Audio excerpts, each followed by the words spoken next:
कक्षा 9वीं के विद्यार्थियों को अध्याय 14 से आईएमपी प्रश्न बता देता हूँ। तो देखो अध्याय 14 में क्या दिया है? वृत्त का त्रिज्याखंड एवं चाप की लंबाई दिया हुआ है, ठीक है। इसमें प्रश्न दिया है, उसको देख लेंगे और पहले ना सूत्र पे बात कर लेते हैं।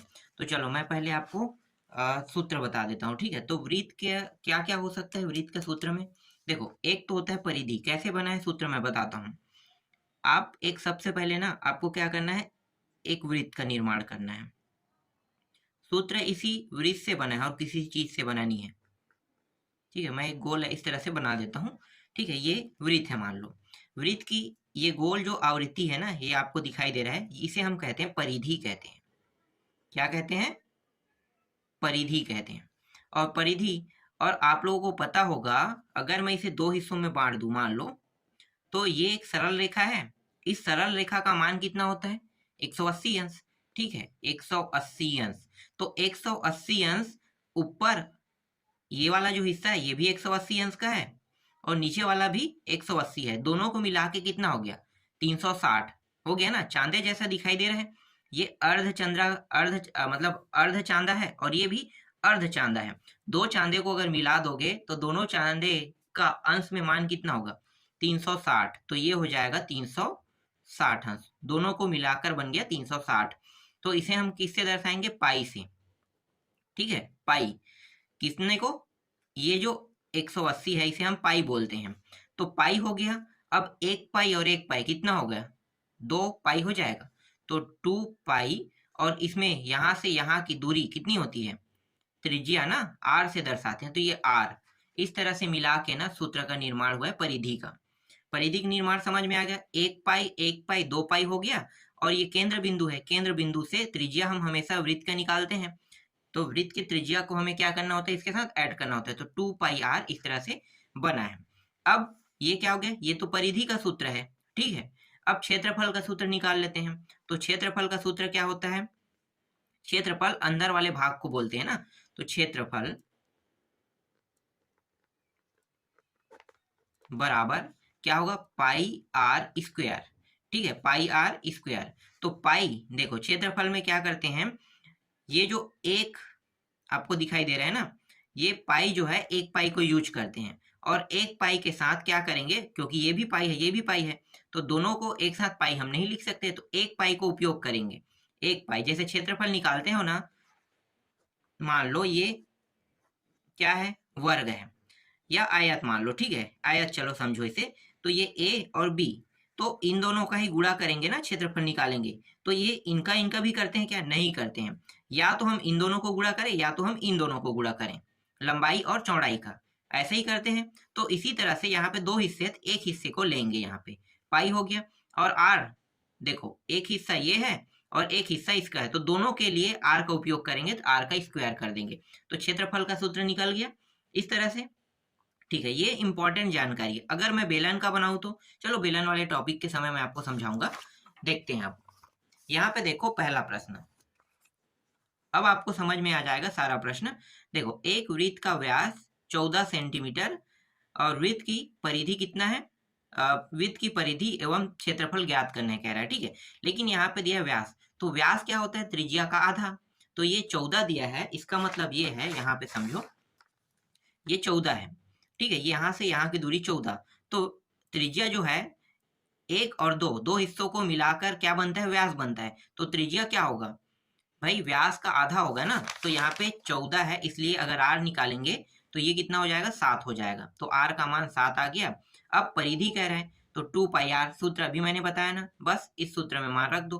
पाई का मान 22/7 होता है और ये आर का मान 7, ठीक है, रख दिए। मान कितना आ गया परिधि का? 44 सेंटीमीटर। अब क्षेत्रफल देखो, क्षेत्रफल का मान है पाई आर स्क्वायर, ये सूत्र मैंने आपको बताया था। पाई का मान 22/7 गुणित आर का मान 7 है, तो 7 का 2 बार रखेंगे, 7 7, ये कट गया, इन दोनों का गुणा करेंगे तो कितना आ जाएगा? 154 वर्ग सेंटीमीटर प्राप्त होगा। समझ में आ गया? देखो ये प्रश्न भी वैसा ही है। यहाँ पे इस बार त्रिज्या दिया है, ठीक है, डायरेक्ट त्रिज्या दे दिया है। निकालना है परिधि, ठीक है। तो परिधि कैसे निकालते हैं? बस ये सूत्र में मान रखना है। चलो दिखाता हूँ कैसे रखोगे। तो ये सबसे आसान प्रश्न होता है ऐसे प्रश्न। अगर आपको सूत्र याद है ना, तो कोई भी प्रश्न को बना सकते हो। ये रहा, मान रख दिया और कितना आ गया? 110 सेंटीमीटर प्राप्त हो गया। अब देखो यहाँ पे क्या कहे, घास के मैदान की बात करें ना, एक घोड़ा 14 मीटर लंबी रस्सी से बंधा हुआ है, तो बताइए वह मैदान के कितना क्षेत्रफल के घास चर सकता है। तो ये क्या होगा, 14 मीटर। देखो, एक जानवर को खूंटे से बांध दो, मैं आपको फिर से समझाता हूँ, बहुत आसान प्रश्न है। देखो, यहाँ पे मैंने एक जानवर को खूंटे से बांध दिया है, ये खूंटा क्या है, रस्सी से बांधूंगा ना, तो जानवर क्या होगा, ये रस्सी जितना लंबा रहेगा उतना है, ये इस तरह से वृत्त का निर्माण करते हुए चढ़ सकता है। इससे अधिक जा सकता है क्या, नहीं जा सकता। ठीक है, जितना रस्सी रहेगा उसके इस गोलाई तक ही वो चढ़ सकता है, उससे ज्यादा नहीं। तो एक वृत्त का निर्माण हो गया, तो 14 क्या हो जाएगा, आर का मान हो जाएगा। समझ में आ गया। तो यहाँ पे आर का मान 14 रखोगे, ये जो 14 है आर का मान है। अब क्षेत्रफल निकालना है, तो क्षेत्रफल का सूत्र क्या है, पाई आर स्क्वायर। बस मान को रख दो, उत्तर कितना आ जाएगा, 616 आ जाएगा। ठीक है, ये बहुत आसान प्रश्न था। इसके बाद देखो चौथा प्रश्न, वृत्त के एक त्रिज्याखंड का क्षेत्रफल वृत्त के क्षेत्रफल का 1/6 है, तो त्रिज्याखंड का कोण ज्ञात कीजिए। त्रिज्याखंड का कोण ज्ञात करना है, तो यहाँ पे क्षेत्रफल ही निकालने के लिए कहा है। देखो क्षेत्रफल, तो क्षेत्रफल का सूत्र क्या है, तो देखो ये रहा क्षेत्रफल का सूत्र, लेकिन 1/6 बोला है ना, तो 1/6 लगाओगे। और त्रिज्याखंड का मैं आपको बता देता हूँ, त्रिज्याखंड होता क्या है। देखो ये वृत्त है, ठीक है, ये वाला हिस्सा भी हटा देते हैं, ठीक है, ये काट दो। और इस तरह से अगर मैं एक और रेखा खींच दूं, ठीक है, तो इस तरह से दो रेखाएं, ये वाला भी त्रिज्या है, ये भी त्रिज्या है, क्योंकि ये भी केंद्र बिंदु से आया है। ठीक है, तो दो त्रिज्याएं होती है, और दोनों त्रिज्याओं में अगर हम किसी का त्रिज्या खंड कहते हैं, तो देखो त्रिज्या के द्वारा ये जो खंड बना है ना, यहाँ से यहाँ और यहाँ, इसे हम त्रिज्या खंड कहते हैं। इसका जो सूत्र होता है थीटा अपान 360, ऐसा कुछ यूज करते हैं। ठीक है, यहाँ पे मैं दिखा देता हूँ, ये देखो थीटा अपान 360 यूज करेंगे। अब इसी का क्षेत्रफल निकालने के लिए कहा है, तो क्षेत्रफल निकालेंगे तो कैसे क्या करेंगे, इसके साथ पाई आर स्क्वायर, क्योंकि ये किसका सूत्र होता है, क्षेत्रफल का होता है ना, वृत्त के क्षेत्रफल, तो इसके साथ गुणा कर देंगे। तो ये वाला हिस्सा जो है ना, थीटा अपान 360 क्या होगा, ये वाला हिस्सा इससे है ना वो कट जाएगा। ठीक है, ये पूरा का पूरा, ये पूरा हिस्सा है, तो पूरा हिस्सा में थीटा अपान 360 का गुणा कर देंगे, तो सिर्फ हमें ये वाला मान प्राप्त हो जाएगा। समझ में आ गया, तो इसी सूत्र में रखेंगे। तो देखो यहाँ पे 1/6 बोला है, ठीक है, का वृत्त का क्षेत्रफल कह रहा है, तो त्रिज्या खंड का सूत्र है ये, और ये है पाई, ये दोनों और ये दोनों कट गया, बचा क्या, थीटा और 360 1/6। तो थीटा बस को यहीं पे रखते हैं, इसको ऊपर ले जाते हैं, 360 अपान 6, थीटा का मान 60 अंश आ गया। ठीक है, तो कोण पूछा था, तो कोण में यहाँ के जो मान है वो कितना आ गया, 60 अंश प्राप्त हुआ। ठीक है, इसे हम त्रिज्या खंड कहते हैं। मतलब 360 अंश में सिर्फ जो कटा है, जो हिस्सा है, जो त्रिज्या बना है ना, उसके चाप कितना है, 60 अंश का है। समझ में आ गया। आगे देखो, इसके बाद है उस वृत्त का क्षेत्रफल ज्ञात कीजिए जिसकी परिधि 176 सेंटीमीटर है। परिधि इस बार दिया है, तो परिधि का सूत्र क्या है, पहले परिधि के सूत्र से आर का मान निकाल लेते हैं। तो परिधि का सूत्र है 2 पाई आर, यहाँ से आर का मान निकालेंगे तो आर का मान 28 आ जाएगा। एक मिनट दिखाता हूँ, देखो 2 पाई आर है बराबर 176 रखेंगे, और यहाँ पे पाई का मान कितना है, 22/7, तो रख दो। आर का मान निकालना है, तो ये सारे मान इस पर ट्रांसफर कर देंगे। ट्रांसफर करेंगे, जो जो मान कट रहा है उसको कटा देते हैं, तो इस तरह से कटाने पर 28 प्राप्त होगा। अब आर का मान आ गया, अब क्षेत्रफल का मान निकाल सकते हैं, बस सूत्र में मान रख दो, क्षेत्रफल का मान आ जाएगा। बहुत आसान प्रश्न है, ऐसे प्रश्न को बहुत इजीली बनाया जा सकता है। ठीक है, इसके बाद देखो उस वृत्त का क्षेत्रफल ज्ञात कीजिए जिसकी त्रिज्या 4.2 सेंटीमीटर है। तो यहाँ पे देखो त्रिज्या पहले से दिया हुआ है, तो क्षेत्रफल तो आप आसानी से निकाल सकते हैं, तो सूत्र में रख दो, सूत्र में रखोगे तो ये मान प्राप्त हो जाएगा। इसके बाद देखो कुछ ऐसे भी प्रश्न है, जैसे दो वृत्तों की त्रिज्या क्रमशः 8 सेंटीमीटर और 6 सेंटीमीटर, उस वृत्त की त्रिज्या ज्ञात कीजिए जिसका क्षेत्रफल इन दोनों वृत्तों के क्षेत्रफल के योग के बराबर है। ठीक है, तो देखो दो क्या बोला है, दो त्रिज्या बोला है ना, एक और दो, ठीक है, दो हो गया, R1 और R2 इस तरह से। अब इसके लिए अगर आप सूत्र उपयोग करते हो ये वाला, तो ये वाला सूत्र आपको उपयोग नहीं करना है। ठीक है, मैं आपको बताता हूँ क्या करना है। यहाँ पे दो त्रिज्याओं का मान दिया है ना, ठीक है, हमें निकालना क्या है, दोनों में अंतर निकालना है क्या, एक सेकंड में देख लेता हूँ। नहीं, क्या कहा है, देखो प्रश्न देखते हैं, उसके बाद मैं आपको सॉल्यूशन दिखाता हूँ। क्या है, जिसका क्षेत्रफल इन दोनों वृत्तों के क्षेत्रफल के योग के बराबर है, मतलब हमें देखना है। ठीक है, योग के बराबर है कह रहे हैं, चलो मैं आपको बताता हूँ। देखो पाई आर स्क्वायर होता है, ठीक है, तो पहले वृत्त के लिए निकाल रहे हैं, दो वृत्त की बात कर रहे हैं, दो त्रिज्या है इसका मतलब, तो ये पहले वृत्त है, ठीक है, मैं छोटा छोटा कर देता हूँ, ज्यादा बड़ा नहीं करूंगा। पहले वृत्त मान रख दो, तो पहले वृत्त के लिए अगर करते हैं तो 6 रखता हूँ, ठीक है, तो पाई का मतलब कितना होता है 22/7 गुणित आर का मान 6 गुणित 6, इस तरह से। और दूसरे साइड ना यहाँ पे मैं लिखूंगा दूसरे वृत्त के लिए पाई आर 2 स्क्वायर, इस तरह से। तो यहाँ पे भी 22/7 और ये 8 था ना, तो ये 8 गुणित 8, इस तरह से। अब दोनों की तुलना करते हुए अगर हम रखते हैं या फिर दोनों को एक साथ सॉल्यूशन भी करेंगे तो भी कोई बड़ी बात नहीं है, हम इसे आसानी से हल कर सकते हैं, ठीक है। चलो इन दोनों को जोड़ देते हैं। अब ये दोनों जुड़ गया मान लो, ठीक है, दोनों जुड़ गया।